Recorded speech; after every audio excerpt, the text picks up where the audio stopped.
Hello everyone, स्वागत है आप सभी का आज की एक और नई वीडियो में। आज यहाँ पर मैं आपके लिए लेकर आ चुकी हूँ क्लास 7th अंग्रेजी विषय का पेपर। इस वीडियो में हम अंग्रेजी विषय पेपर के सभी क्वेश्चनों को देखेंगे और साथ में सभी क्वेश्चन के आंसर को भी। वीडियो को ध्यान से देखिएगा और शुरू से लेकर अंत तक ज़रूर देखिएगा। चैनल पर आप पहली बार आए तो सब्सक्राइब कर दें, जिससे इसके बाद के पेपर की जो भी वीडियो रहेंगी वो सबसे पहले आप ही को मिलेगी। तो चलिए शुरू करते हैं। राज्य शिक्षा केंद्र मध्य प्रदेश भोपाल वार्षिक परीक्षा 2026 सब्जेक्ट इंग्लिश क्लास 7th का पेपर है। पेपर में सबसे पहले हमें मल्टी चॉइस क्वेश्चंस दिए गए हैं। चूज द करेक्ट ऑप्शन, सही ऑप्शन पर टिक करना है।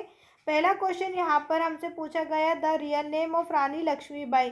रानी लक्ष्मीबाई का आपको असली नाम बताना है। सही उत्तर रहेगा आपका मणिकर्णिका। ऑप्शन ए पर हम टिक कर देंगे। क्वेश्चन नंबर 2 है, which house did doctor Das went to buy. Doctor Das ने कौन सा घर खरीदा था। चार ऑप्शन दिए गए, चारों में से आपका सही रहेगा शांति भवन। डॉक्टर दास ने शांति भवन घर खरीदा था। क्वेश्चन नंबर 3 है, which river is not see at Allahabad Sangam. आपसे पूछा गया है इलाहाबाद संगम पर कौन सी नदी देखने को नहीं मिलती है। चार ऑप्शन दिए गए, चारों में से आपका सही रहेगा कावेरी। क्वेश्चन नंबर 4 है, which is the oldest fair in India. India का ओल्डेस्ट फेयर आपको बताना है, पुराना मेला यहाँ पर आपको बताना है। ऑप्शन है कुंभ फेयर ऑफ हरिद्वार, हरिद्वार का कुंभ का मेला। क्वेश्चन नंबर 5 में, where is the rocket batting for poet friend. यहाँ पर आपको आंसर लिखना है आउटसाइड। ऑप्शन बी पर टिक करना है। तो यहाँ पर 1 से लेकर 5 तक हमने देखे करेक्ट वाले ऑप्शन। अब इसके बाद आपसे क्वेश्चन नंबर 6 से लेकर 10 तक जो है रिक्त स्थान पूछे जाएंगे। तो चलिए इन सभी रिक्त स्थानों को हम उत्तर सहित देख लेते हैं। नंबर 6 में आपसे पूछा है, there are on the river. Answer आपको लिखना है बोट। क्वेश्चन है 7, the person who is not able to hear is called. यहाँ पर आपको लिखना है डीफ। क्वेश्चन नंबर 8 है, can you give me sugar please. रिक्त स्थान में आपको लिखना है सम। फिल इन द ब्लैंक्स में क्या लिखना है आपको सम। क्वेश्चन नंबर 9 है, आई स्टडी इन यूनिवर्सिटी। तो यहाँ पर आपको लिखना है अ। I study a university. Question number 10 है, he is rich but he is not happy. रिक्त स्थान में हम क्या लिखेंगे यहाँ पर बट। ये सभी आपके ऑब्जेक्टिव वाले क्वेश्चन थे 10 नंबर के। अब इसके बाद अगला क्वेश्चन आप यहाँ पर देखिए, आपसे वेरी शॉर्ट आंसर क्वेश्चन पूछे जाएंगे 2 मार्क्स के। यहाँ पर हम 1 मार्क्स, 2 मार्क्स, 3 मार्क्स और 5 सभी नंबरों वाले प्रश्न देखेंगे। वीडियो को ध्यान से आखिर तक ज़रूर देखें और चैनल पर पहली बार आए तो सब्सक्राइब भी कर दें। क्वेश्चन नंबर 11 में आपसे पूछा गया है, where did horse trainer live. Horse trainer कहाँ रहता है। आंसर में आपको लिखना है इन भोपाल।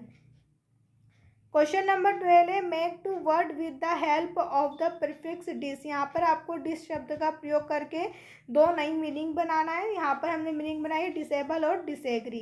क्वेश्चन नंबर 13 है, right the comparative and superlative degree of the given words. यहाँ पर आपको कंपैरेटिव और सुपरलेटिव डिग्री बताना है शॉर्ट और फैट की। शॉर्ट की होगी शॉर्टर और शॉर्टेस्ट, फैट की होगी फैटर और फैटेस्ट। इसके बाद है क्वेश्चन नंबर 14, जिसमें आपसे पूछा the young one of duck is. तो यहाँ पर आपको लिखना है डकलिंग।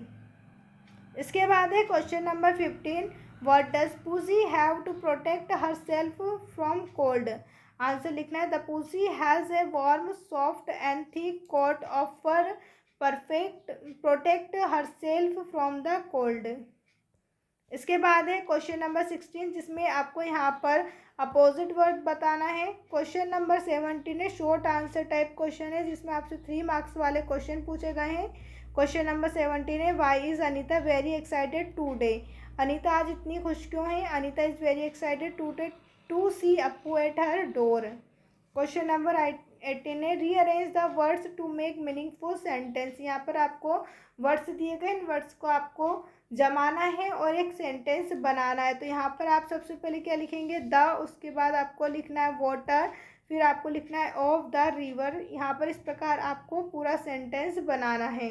इसके बाद है sorry feel I poor for this man. तो यहाँ आपको लिखना है I feel sorry for this poor man. Question number 19 है, व्हाट डज किस्तो वियर। किस्तो ने क्या पहन रखा है। Kisto wear a long khadi kurta and his pyjama are too short for his long. यहाँ पर आपसे पूछा गया है किस्तो ने क्या पहना था। किस्तो ने खादी कुर्ता और पजामा पहन रखा था। क्वेश्चन नंबर 20 है, जिसमें आपसे पूछा है, who did the merchants meet on the way. रास्ते में मर्चेंट्स को कौन मिले थे? आंसर में आपको लिखना है ओल्ड मैन। क्वेश्चन नंबर 21 है जिसमें आपसे पूछा है she will have all the facilities. इस सेंटेंस को आपको चेंज करना है सिंपल पास्ट टेंस में। सिंपल पास्ट टेंस में हम चेंज करेंगे she had all the facilities. इसके बाद है क्वेश्चन नंबर 22 जिसमें आपसे एप्लीकेशन क्लास टीचर के लिए 4 डेज़ की छुट्टी के लिए आपसे पूछी गई है। अपने क्लास टीचर को आपको एप्लीकेशन देना है 4 दिन की छुट्टी के लिए। तो यहाँ पर एप्लीकेशन आपको दी हुई है, आप इसका स्क्रीनशॉट ले लीजिए और साथ में हमारे चैनल को भी सब्सक्राइब कर दीजिए। अब यहाँ पर लॉन्ग आंसर टाइप क्वेश्चन आपसे पूछे हैं, 5 मार्क्स वाले क्वेश्चन है। क्वेश्चन नंबर 23 में आपसे पूछा है माय पेट एनिमल पर 5 सेंटेंस। आपको अपने पेट एनिमल पर 5 सेंटेंस बताना है। आप डॉग के ऊपर बता सकते हैं, कैट के ऊपर बता सकते हैं, जो भी आपका पेट एनिमल है। यहाँ पर हमने डॉग के ऊपर बनाया I have a pet dog, मेरे पास एक पालतू कुत्ता है। इट्स नेम इज टप्पू, उसका नाम टिप्पू है। हिज कलर इज़ ब्लैक, उसका कलर जो है काला है। He has long hair on his body, उसकी बॉडी पे लंबे बाल हैं। He eats rice meat milk and bread, और वहाँ खाने में चावल मीट दूध और ब्रेड खाता है। इस प्रकार आपको सेंटेंस बनाने थे। अब है question number 24, why did doctor Das need to buy house. Doctor Das को घर की ज़रूरत क्यों पड़ी? Doctor Das needed buy a house because he had come to live and work in Kalighat. वह कालीघाट में काम करने के लिए आए थे, इसलिए उन्हें एक घर की ज़रूरत पड़ी थी। क्वेश्चन नंबर 25 है जिसमें आपको पैसेज को पढ़ना है, उसके बाद नीचे जो क्वेश्चन दिए उनके आंसर देना है। यहाँ पर हमने डायरेक्ट आंसर लिख रखे हैं, लेकिन एग्जाम में आपको अच्छी तरीके से पैसेज को पढ़ना है। उसके बाद जो क्वेश्चन दिए जाएंगे उनके आंसर यहाँ पर से ढूंढ कर बताना है। तो यहाँ हमने सभी क्वेश्चनों के आंसर लिख रखे हैं। अब इसके बाद है क्वेश्चन नंबर 26 जिसमें आपसे पैराग्राफ पूछा गया है, my school, my friend, my family और इम्पोर्टेंस ऑफ ट्री। यहाँ पर हमने माई स्कूल के ऊपर 10 लाइन लिख रखी है। आप चाहें तो ये निबंध याद कर सकते हैं या फिर इम्पोर्टेंट ऑफ ट्री के ऊपर ये वाला पैराग्राफ। उम्मीद है सभी क्वेश्चन आपको अच्छे से समझ में आ गए होंगे। कहीं डाउट हो तो कमेंट करके ज़रूर पूछें। हमारे चैनल को सब्सक्राइब कर दें, जिससे पेपर के इसके बाद की जो भी वीडियो रहती हैं, जो भी इम्पोर्टेंट न्यूज़ रहती हैं, वो सबसे पहले आप ही को मिलेगी। वीडियो देखने के लिए आप सभी का धन्यवाद।